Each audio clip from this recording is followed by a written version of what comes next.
Hi, everybody. I promised you all a second episode of the Chronicles of Carla, and I'm coming through. I'm a woman of my word. Yes, indeed. So today's episode is about home birthing. So I want to just welcome you, everybody. Greetings and welcome to Chronicles of Carla, a new podcast about life, living, and loving on topics that are old and new and that are dear to me. Current topics, including building a high school on St. John, which is something that I've been advocating for a long time. Getting the library on St. John operational. I've been trying to get that for a long time. I even worked at the library for a year. And the public preschool services on St. John. All of that we need to get. And this podcast is going to talk about those things, as well as parenting and teacher workshops, library news, school news, any news impacting children and families, first beginning with my own. It's good to talk about yourself first before you kind of try to give advice, you know? So I want to talk about myself, my experience, and what I did when I had a home birth on St. John in the U.S. Virgin Islands. So today's topic is focused on home birthing. And my own home birth on St. John compared to my 2 hospital births in New York. As some of you may know, some of you may not, I got married quite young. I was only 21 years old. The same age of my daughter today. I would not have her marry anybody at that age, especially to someone 23 years older than her. But that's another podcast we'll talk about. The topic of marriage and divorce will be another one. For now, the second episode is about how I had a home birth in Coral Bay, St. John, U.S. Virgin Islands. The process of birthing is hard, not an easy task by any means. And anyone who has given birth, and all you out there who's given birth, you know what I'm talking about, knows that the task is not easy, nor is carrying a child easy, especially in today's time. I had, like I said, 21 years ago, I had a home birth. So 21 years ago was different than it was today. For me, before conception, I only ate plants, nothing else. I did not eat anything out of a can or anything that was processed in a factory or in any, like the bag of chips and fast food. I did not eat none of that. I only ate foods that came out of the ground. Okay. I had my brethrens, bless their heart, they came through. Okay. They would prepare my meals for me, and it was natural foods, everything natural. And it was the most beautiful experience because it was natural food. Rastafarian lifestyle is about natural foods and not depending on the system. So I became totally resilient on my Savior's protection and guidance, okay? And it was a lifestyle choice. And so I'm coming at you all now to talk to you all about that, about home birthing and the reason why I home birthed. My 2 hospital births, the first child that I had about 30-something years ago, my first child, yes, 30-something years ago, it was in the hospital. I did not eat natural. I did not even breastfeed my first child because I wasn't aware of the power of myself as a child of the Most High Almighty. I didn't know the powers of that with my first child. The second child, I started to learn about it. So I breastfed the second child. Now with the third child, I said, I'm going to go full kahuna and I'm going to go depend on my Savior's grace and have a birth at home. Let me tell you, I was fought down completely. People were like, she crazy? What is she doing? She's having a baby at home. What if something happens? Oh my God. Bless their soul, bless their hearts, because I am a kind of a person that is dependent on my Savior. People always say, what would Jesus do? Well, that's what I did. I'm not Jesus, but I serve a higher power. And that higher power informed me of my abilities to give birth at home. And the knowledge of that grace and Savior gave me that strength to do so. So in November 4th, on November 4th, 1999, on the island of St. John in the US Virgin Islands, I gave birth at 3 o'clock in the morning. There's a picture of the house. You'll see it on this, when you open up this live stream, you'll see the picture of the little tiny house where I gave birth. Now, the landlord at the time, he was like, I don't want any blood all over the place and blah, blah, blah. And I was like, it's blessed. It's going to be blessed. It's going to be okay. So on November 4th at 3 o'clock in the morning, I had the home birth. I first wanted to get into the tub and have a water birth, but that didn't work. So I got out of the tub and I positioned myself on the bed. I laid on the bed flat on my back and everything stopped. The contractions stopped, everything stopped, nothing was happening. So by the grace of the powers of my almighty Savior, I got up off the bed and positioned myself next to a chair. So the chair became like my birthing stool, and I hung on to that and I squatted. And once I did that, everything, all the gravity started to pull and work in my favor. So when women give birth and they're flat on their back in a hospital bed, that is so contrary to what nature wants, what God wants you to do. And that is to be squatting, because gravity is going to help you to pull, to get that baby out. I had no painkillers. I didn't have any drugs at all. No shot in my back. Women get an epidural in their back. All my births, I never had an epidural. For the first one, the second one, or the third one. The 2 hospital births, I didn't have an epidural. And obviously at home, I didn't have one either.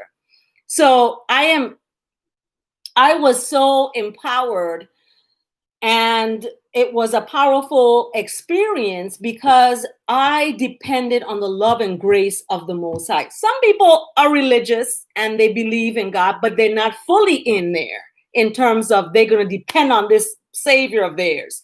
They always look to go to the hospital. They don't want to breastfeed their baby. It's just, I understand where it's coming from. It's coming from a place of unawareness, like how I was. I was unaware when I had my first birth about the powers that is inside me through my Creator for me to give birth naturally and to breastfeed my baby. I feel that now, because I breastfed 2 of my babies, 2 of my children, I feel that women should breastfeed their babies. And I get really like, you are mistreating your child when you do not breastfeed them, because you are robbing them of the natural antibodies inside of the breast milk. Now, it's even more powerful, the breast milk, when you're eating the right foods, when you're eating natural foods, when you're taking the time to not eat processed foods or fast foods or foods that are manufactured in a factory. You are eating nature's food. So it's important that women empower themselves to have the opportunity to give their child the best from the beginning. And I wish I did with my first one, because I can see the differences between the first one, the second one, and the third one. Now, a lot of people say, well, sometimes it's hard to have a home birth because you don't have the equipment. I didn't have the equipment. I had a friend of mine who is a midwife, and this is shout out to Jeannie Williamson. Okay, she was amazing. I would go over to her house one day. I went over to her house and I wanted to hear the heartbeat of the baby. I wanted to hear the heartbeat. So I went over to her house, and she had the equipment where I could hear the heartbeat. And when she put the equipment on my tummy to hear the heartbeat, she said that heartbeat sounds like horses galloping. It was so powerful. And I attribute that powerful heartbeat to the natural foods that were given to the baby through me eating. I ate green bananas to get breast milk. I had so much breast milk that after the birth of the baby, she had a full supply of milk. I had no Similac and all those other milks that are processed and have chemicals in it that do not sit well with our babies, that hurt them actually. Okay. And it's sad when I see women not giving their child the first, nutrients of life. So I always say that everybody from creation, from the time they are birthed, is a Rastafarian, okay? Because they come out natural, they're naked, they come out just natural. And we are the ones who put on different things of the system onto that child. Number one, the system's milk. Number two, the system's hospital where we are giving birth. Hospitals are places, they're very nasty, filthy places, full of germs, and they're where sick people are. And they're places that pregnant women giving birth should not be. That's my opinion, okay? But I feel that they shouldn't be there. While I was pregnant with my third child, my home birth baby is how I like to call her, I rode horses. I went horseback riding at 8 months pregnant on the island of St. John. Yes, I did. And during that time, I was very active. I would horseback ride up Fortsburg Mountain. Some of you who are from St. John may know that on the east end of St. John is a little town called Coral Bay. And there's a mountain, it's called Fortsburg Mountain. It was named that way by the colonialists who enslaved the Africans and brought them over to St. John. Well, that mountain, those same enslaved Africans took it over for 6 months, and they had a rebellion on that island in 1733. So my home birth is significant because it happened in that space, in that area. So I was fortunate that I could be able to do that and talk about it today, because having a baby giving birth, you're 1 foot in life and 1 foot death, circles around you, as they say. However, I had the chanting of the Rastafarian brothers and sisters on St. Croix, chanting Isis, giving Isis to the Almighty. And it was a powerful experience. I also went swimming. One morning, I went to Salpon Beach in Coral Bay on the east end of the island, way on the east end. And that beach is so beautiful. I went there one morning, early in the morning. And when I was swimming, I was like 8 months pregnant. And I floated on my back and looked up into the sky and was so amazed at how I'm carrying life inside this water and the earth is carrying me inside this water. So it was just an amazing experience. And I am so fortunate that I had that. During this time I was in the water, a sea turtle came up and started swimming around me. And I was just, that was the icing on the cake. So I'm saying this to say that it's important for us as women to empower ourselves. And especially if we say that we serve a God that is omnipotent, we must rely on that God that we serve, that we say we serve, rely on that. and trust in that. Trust in yourself and your body. Stop eating the nasty foods that are out there. Stop giving your children candy and all these bag of chips. We get the whole whole bag of chips, different assorted chips. What about the fruits, vegetables, different nutrients that are in those foods? Fruits and vegetables are more than they're in those other artificial foods. This is why our children are having difficulty learning. They're having difficulty processing information because they're not eating a balanced food. They're eating non-food. These are not food. Food is defined as something that's nutritious for you. Chips doesn't have any nutrients in it. Fast food doesn't have any nutrients in it. Stop that. It is killing our people. So my point in this podcast is to talk about my home birth and to somehow touch somebody out there in YouTube land to let them know, hey, you can do it too. Whatever God you call on, trust in that and go do it. You know, get with it. Let's give our children the best from the beginning. Breast milk has nutrients in it that the scientists cannot even duplicate because it is so unduplicatable, whatever that is. It cannot be duplicated. So it's best to give your child the best food from the beginning. When I had my home birth, it was 3:00 in the morning. And like I said, I was in the tub. That didn't happen.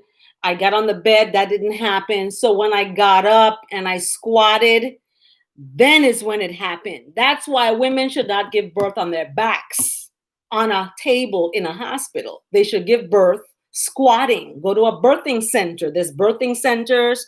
There's home birth centers. We need to get out of this. Oh, I got to run to the hospital for every little thing. No, you don't. You are powerful. You have the answers inside of you and you know what you need to do because we are born with a DNA that is from such time ago that our God put in us.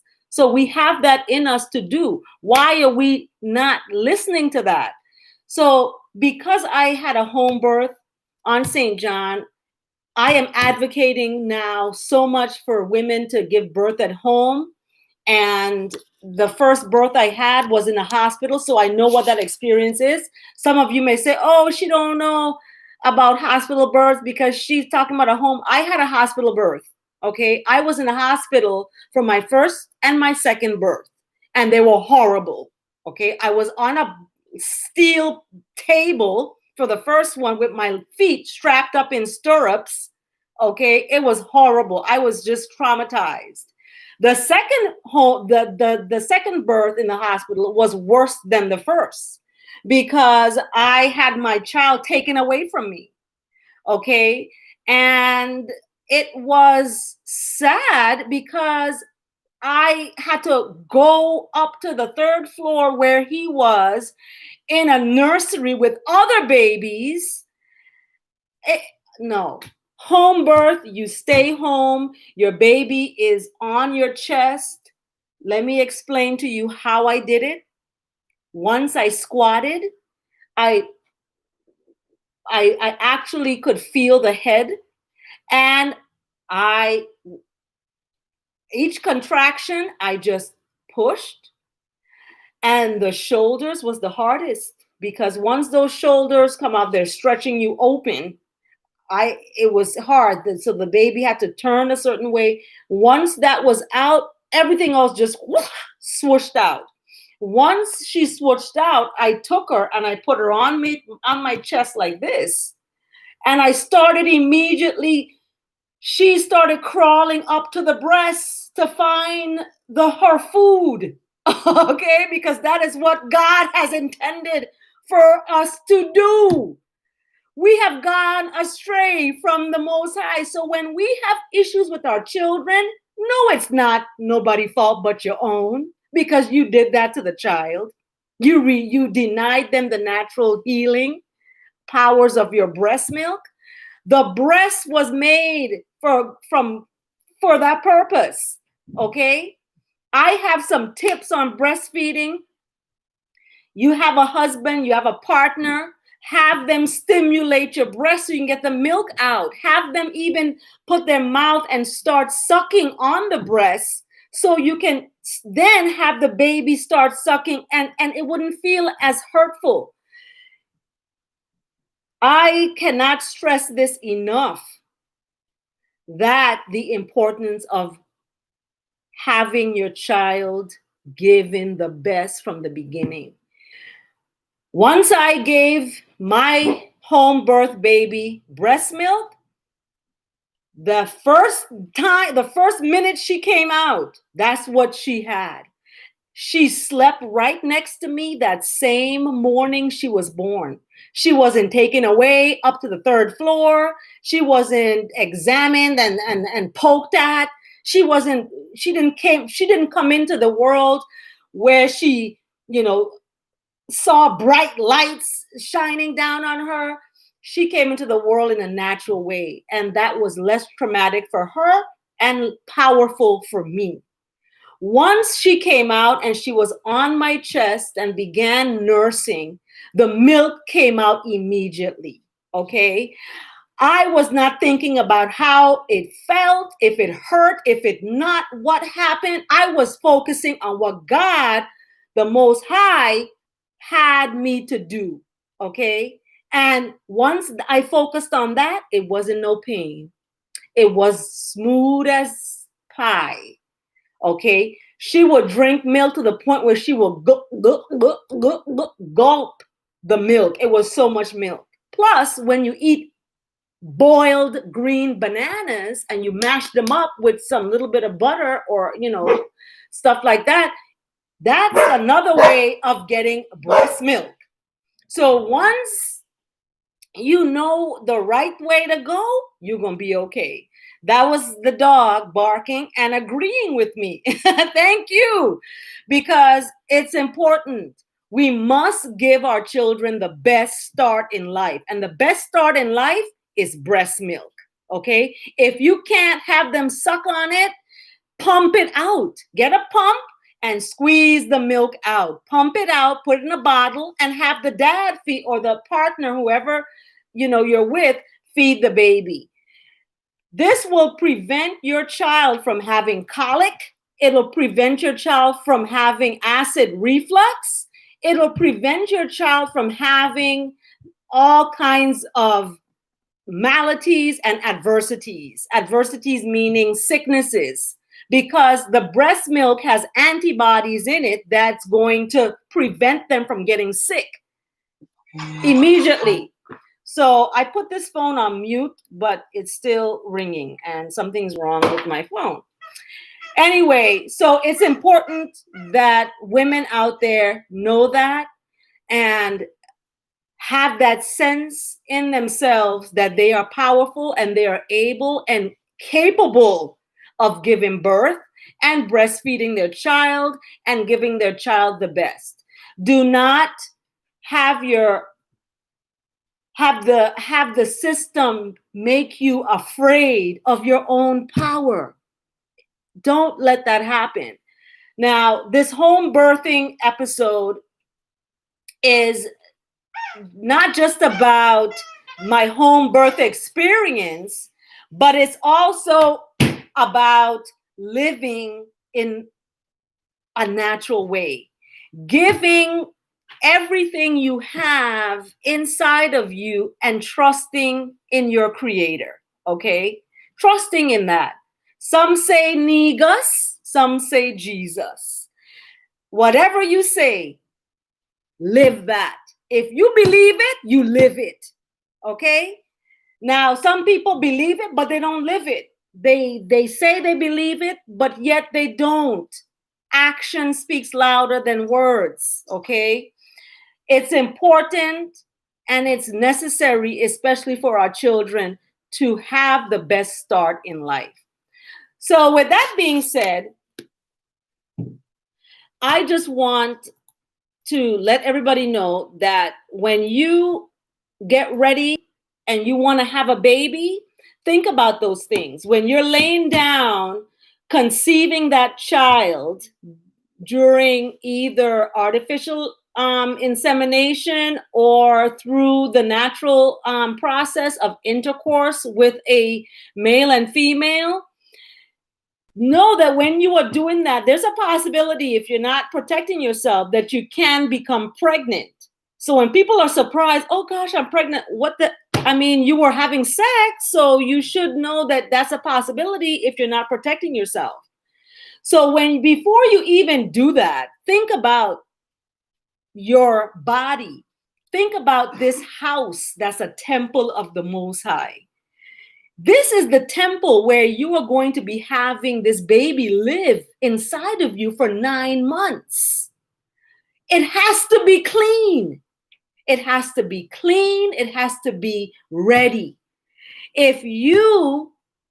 I remember with my first birth, I used to smoke cigarettes, and I had stopped smoking cigarettes. And that first birth was in the hospital. And that first birth, a lot of things, like I said, I didn't know, and I wasn't aware of, and I didn't have the guidance.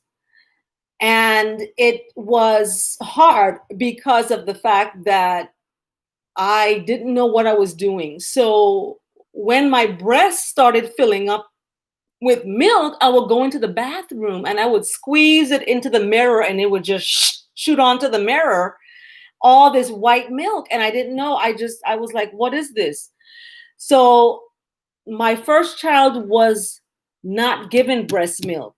And I could see the difference between my first child, the second one, and the third one, based on the fact that the first one didn't get breast milk.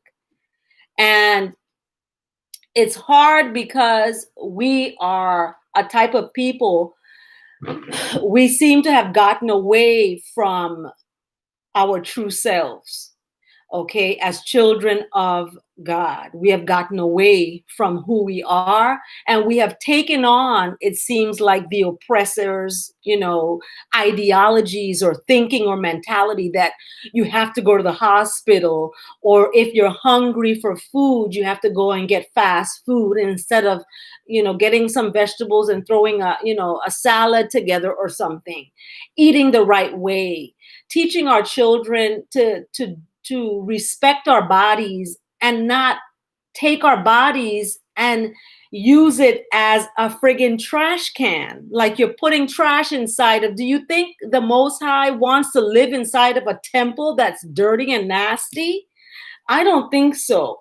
So when we look at our society and we see that there's high blood pressure, there's diabetes, there's asthma, there's all kinds of different ailments that we're suffering from, we have to look and say, wait a minute, this is not sometimes genetic. This is something that we can stop. We can stop the cycle of abuse, because this is what it is. I sincerely feel if you are not breastfeeding your child, that's a form of abuse. Okay? For those of you who have children or who had children and are breastfeeding their child, I applaud you, okay? Because you are giving your child the best to start out their life with. When you do not give your child the breast, it's hurting or something is happening, you're not finding a way to give them that milk, putting it in a bottle, getting a pump, you're abusing. That's mistreatment. You're mistreating that child, and you are not giving that child the best start in life. You can vaccinate all you want. The truth still remains. You are not giving your child the best start in life. And I cry and weep for children out here who are not getting the best start in life. Okay. As a family scientist, I support and advocate for children and families to have the best when it comes to learning and when it comes to growth and development. A child needs to have the best when it comes to their nutritious needs. And if they're not getting that, then there's a problem. Now,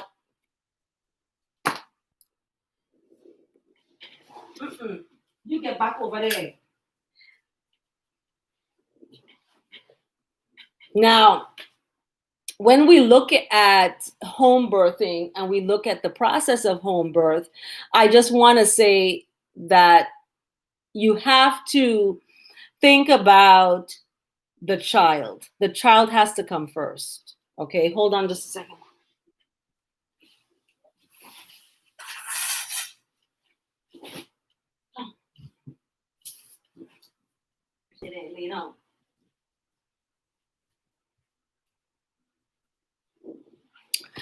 Okay, I've returned. We got some dogs up in here. Anyway, when you are thinking of having a child, think seriously before you lay down and you have a child, because you are bringing life into the world, and this life you're bringing into the world is depending on you as the parent to give it the best start in life. Now, if you are not, then you're going to see some issues down the line with the child. Now, child development, I've taught child development courses from 2015 up to 2019. I've been an instructor of child development, family studies. And I always tell my students, when you are getting ready to have a child, you need to get your body right, okay?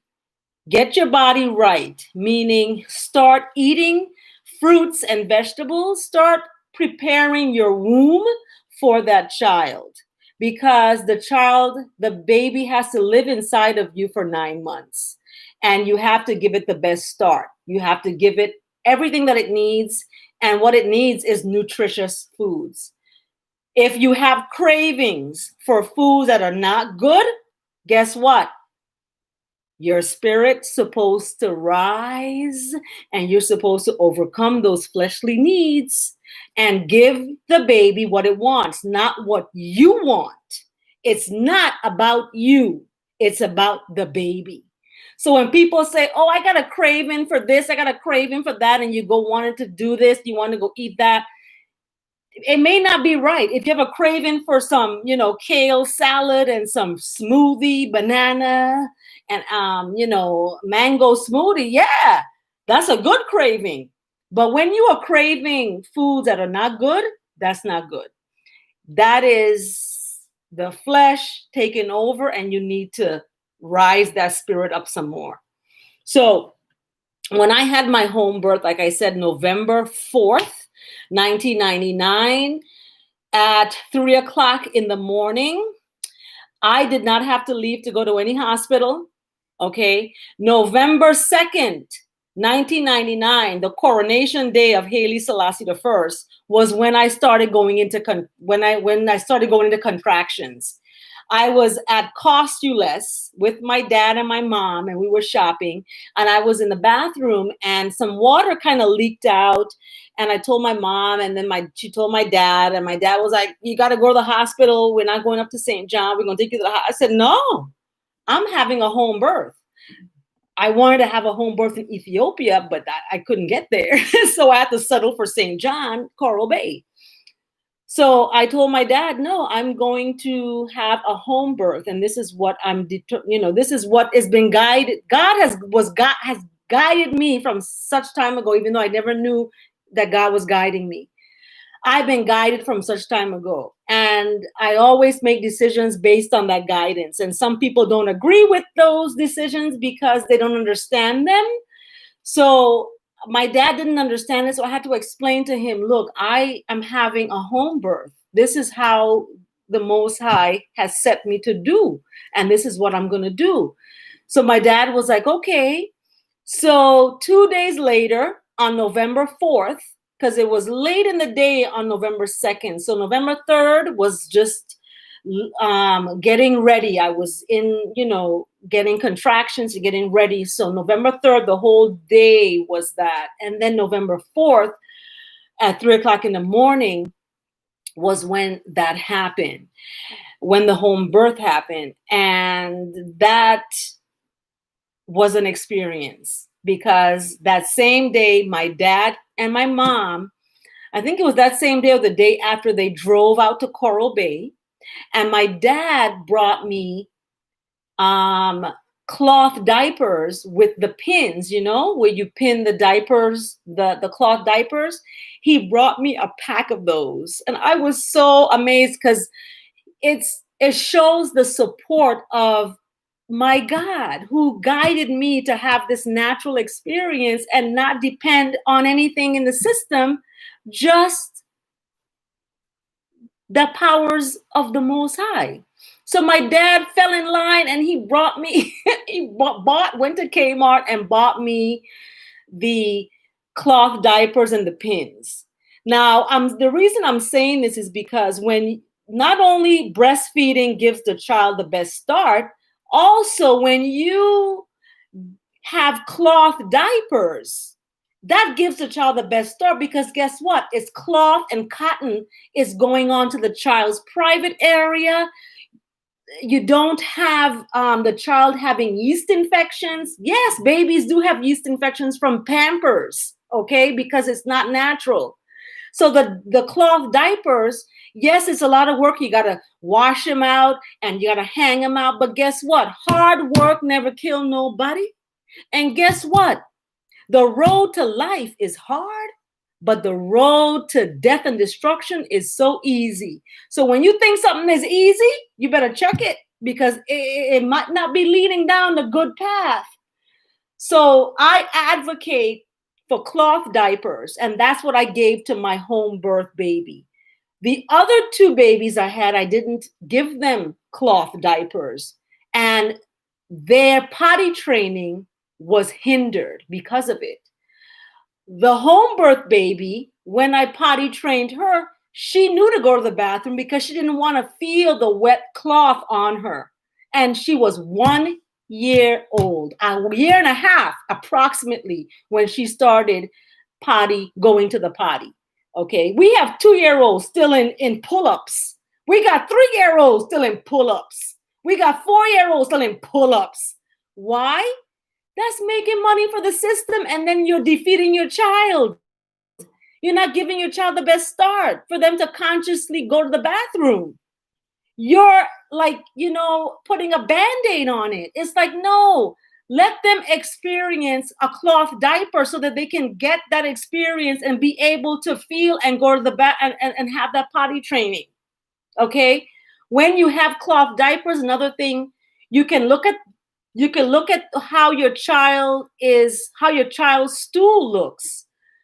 For my home birth baby, because I wasn't eating any meat, I wasn't eating any artificial flavors, her stool smelled beautiful, believe it or not. It was amazing. It didn't smell foul. It was just a baby smell. And some people may say, oh, that's your child because her shit don't stink. But I'm telling you, this is what it was. And her poop, I mean, when I had to wash the cloth diapers, I would wash them and scrub and then hang them out and put another one on.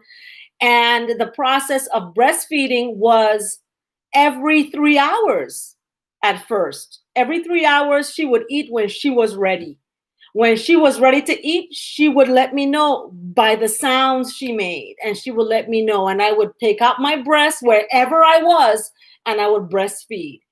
But society has used the woman and objectified her body into a sexual object. So the breast becomes a sexual object and not an object for nourishment for a child.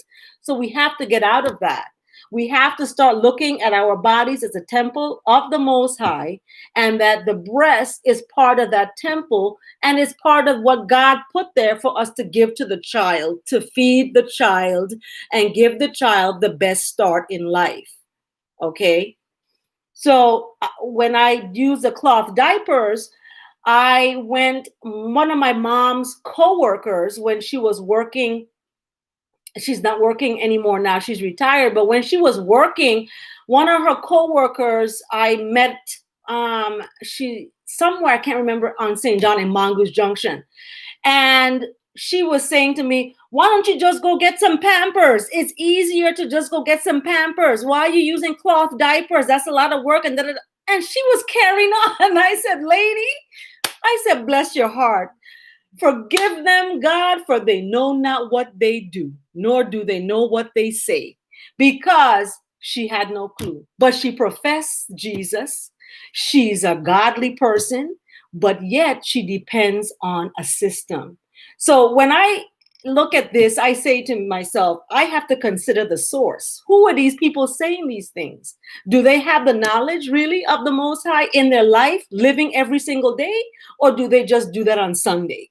Go to church, or they get up and pray in the morning and that's it. And then they go eat Kentucky Fried Chicken or whatever it is.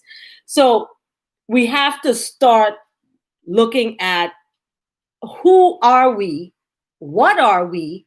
Where are we? And what are we going to be? And what are we going to teach our children?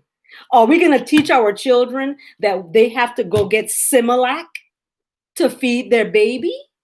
That's what we're teaching our children, that they have to go and eat in food out of the garbage of this world instead of taking a seed and planting it in the ground and growing some food.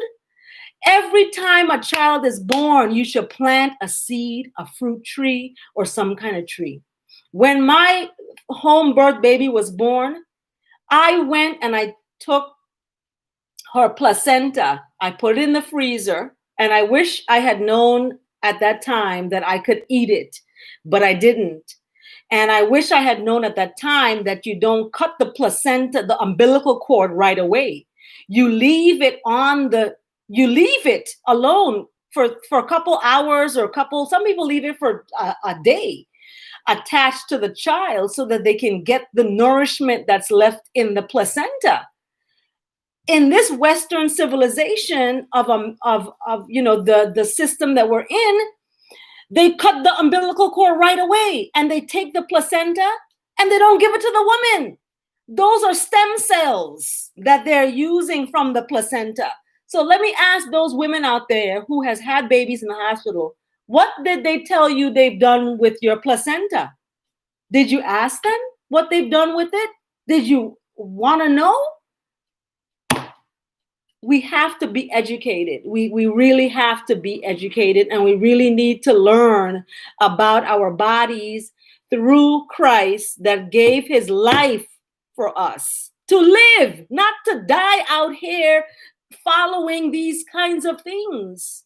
We have to learn that in order for us to live, we have to eat the right foods.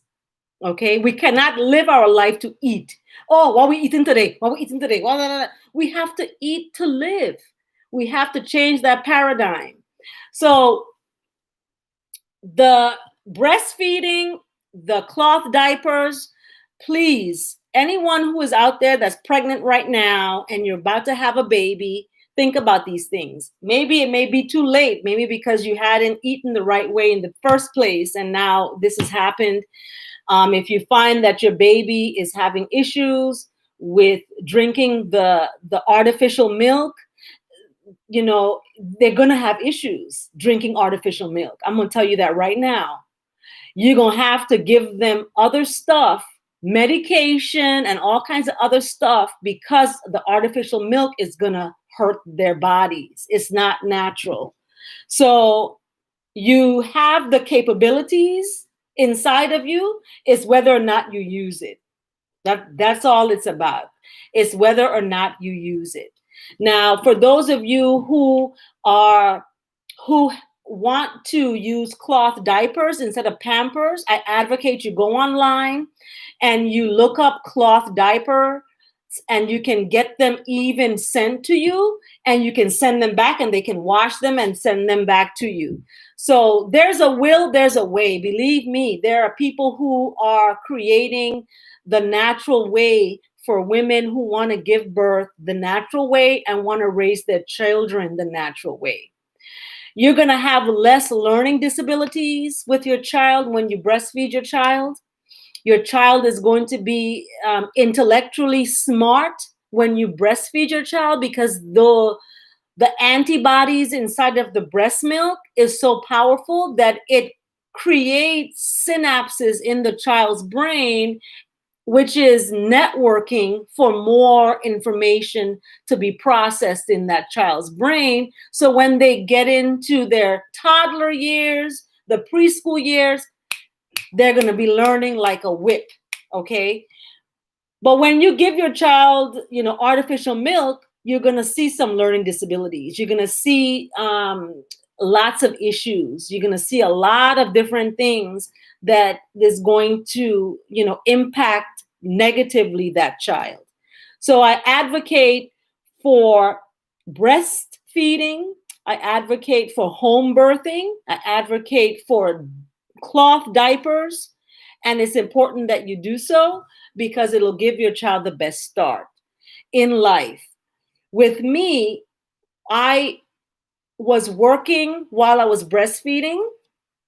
I was directing plays and I would have my baby in my arms breastfeeding while I'm working. Okay. I had a children's library and learning center in Coral Bay, St. John.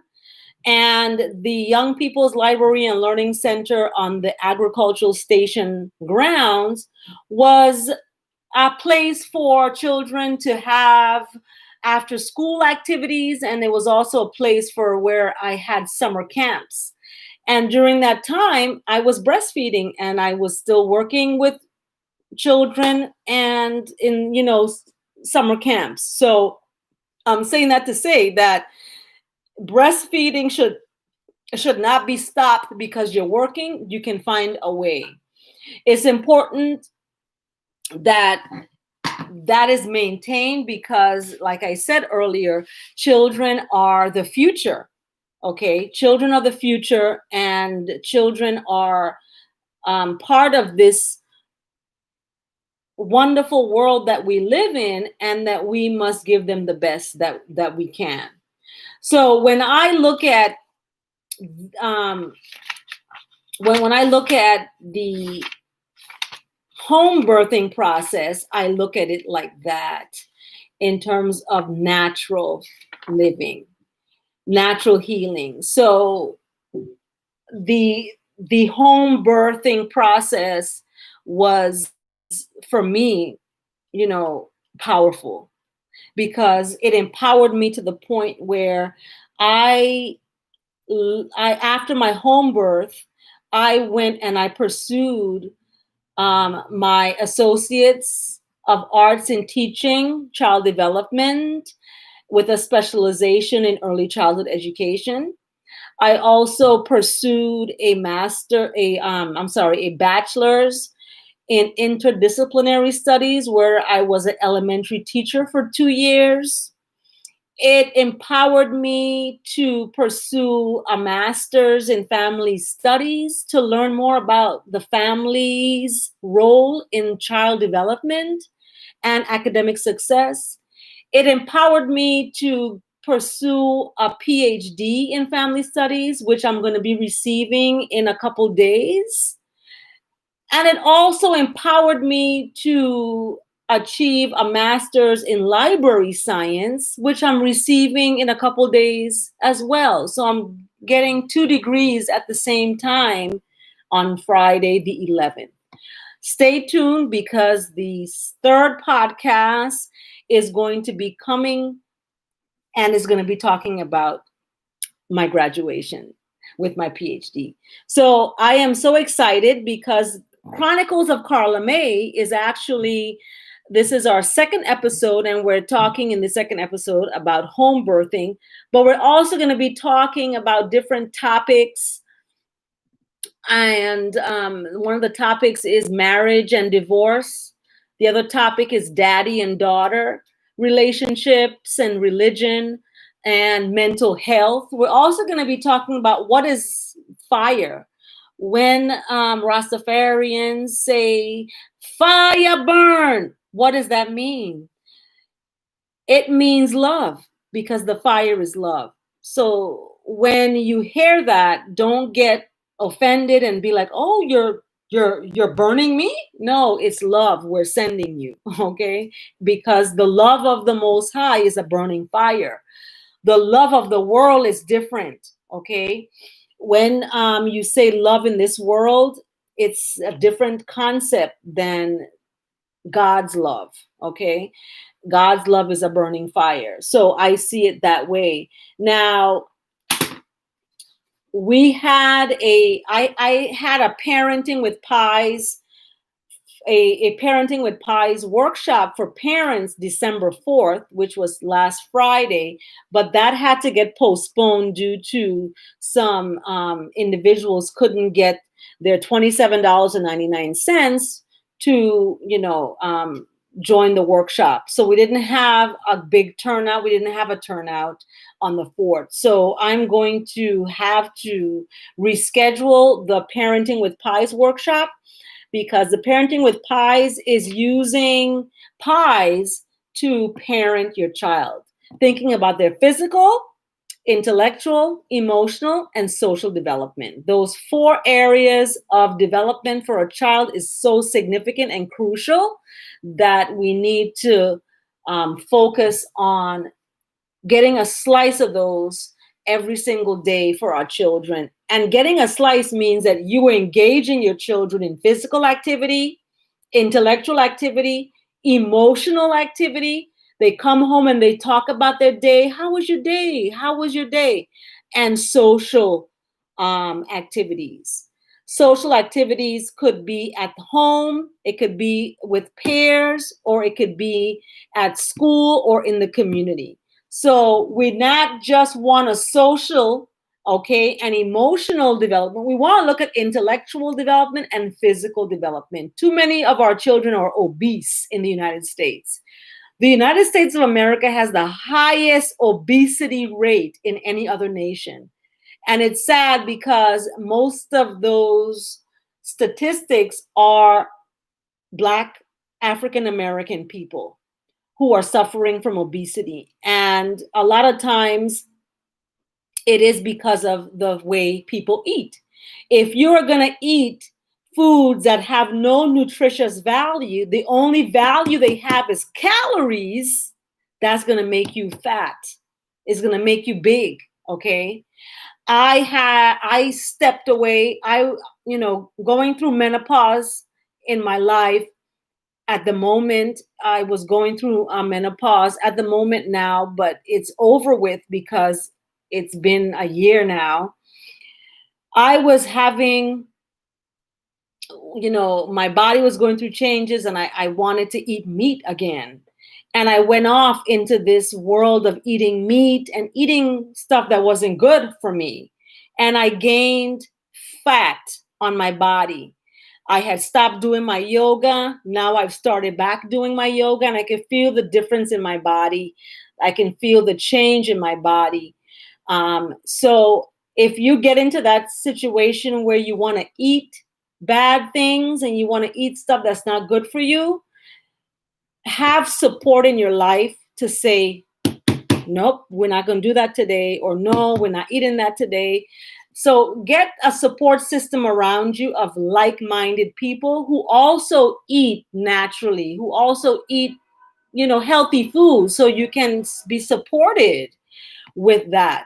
So it was hard for me because I wasn't around other people that eat naturally like me. So I kind of fell off the wagon, but I realized that it's nobody's fault but my own. So I had to empower myself and say, no, I am going to stay away from these kinds of things, and I'm not going to do that. So it's important that we surround ourselves with like-minded people. Another example, another podcast I'm going to do is about breaking my arm in Arkansas. That's what I'm going to call the podcast, Breaking My Arm in Arkansas, the night I broke my arm. And it was nobody's fault but my own, because I was surrounded by people that were not like-minded like me, and I got caught up and got caught up. So I'm saying that to say it's important for those of you who are eating naturally and who are taking care of your bodies and doing the right things with your bodies, stick with it. I'm going to be out here to cheer you on. I'm going to cheer myself on, and we're going to get it done because this is the one body we have and we got to take care of it. Okay. God gave us this temple. It's a vessel. It's like a car. We got to maintain it or it ain't going to go nowhere. So that's important and that's key. I'm about to close out the podcast, but before I go, I want to let everybody know that the next podcast, I was going to be doing them every month, but now because I have so many topics, I'm just going to just throw them out there at y'all, okay? I said that my next podcast was December 7th, which is today. The first one was November 2nd when I kicked off the coronation day, and I had my podcast on that day. So when I told everybody I'm going to have my next podcast December 7th, everyone's like, that's a long time away. But guess what? It's here. December 7th came around so fast. So the time is getting short. Times are getting shorter. So I'm going to leave everybody with this that I wrote a couple years ago. It's called We Are All Rastafari from Creation. From a baby without imposed worldly influences, just natural food, words, environment, music, art, education. We stop becoming full Rasta when we take on the trappings of this world. So I will leave everybody with that because some people may say I'm taking on the trappings of this world by getting the degrees that I have, associates, bachelor's, 2 masters, and a PhD, 5 degrees. However, everything I do, my footsteps are guided. Okay. Some people may not agree with the decision. Some people may say she's just using her religion as an excuse to do what she's doing. And that's fine if people feel that way. Know that you have to answer to something higher than the people on the earth. Okay. So whoever feels that they're not supported or feels that, people may think you a certain way, don't focus on what people think. Do what you are supposed to do. What is your purpose? What has God created you to do? Find that purpose. What is that purpose? And fulfill that purpose. Okay. It's important for us, especially the family, to stick together. Okay. Husband and wife, husband and husband, however you want to call it, stick together, work it out. A lot of times we have disagreements within families because of the fact that we don't agree with somebody's lifestyle or we don't take their lifestyle seriously because of whatever reason. We have to remember that everybody, okay, has a life and a choice to love who they want to love. And just because you have been taught in a certain way doesn't mean that there's another way out there. Okay. So don't discriminate. Don't be a hater.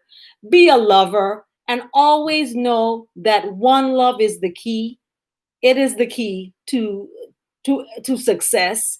When you are loving and kind, you get that in return.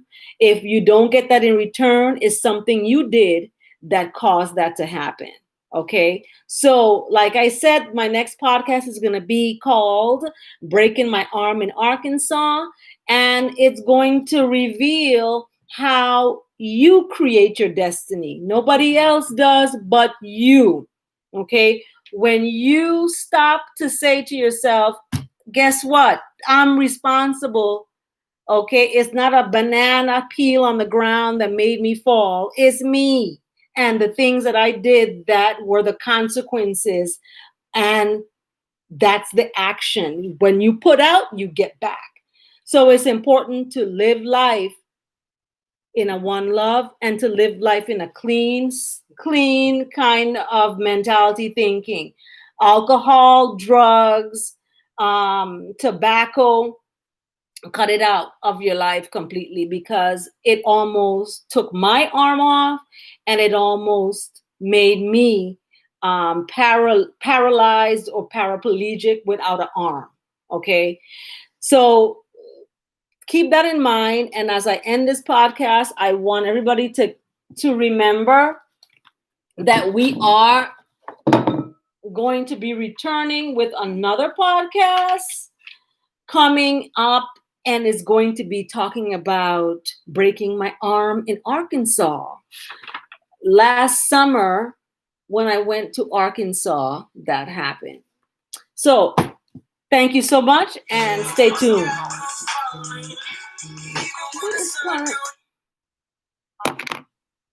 Greetings.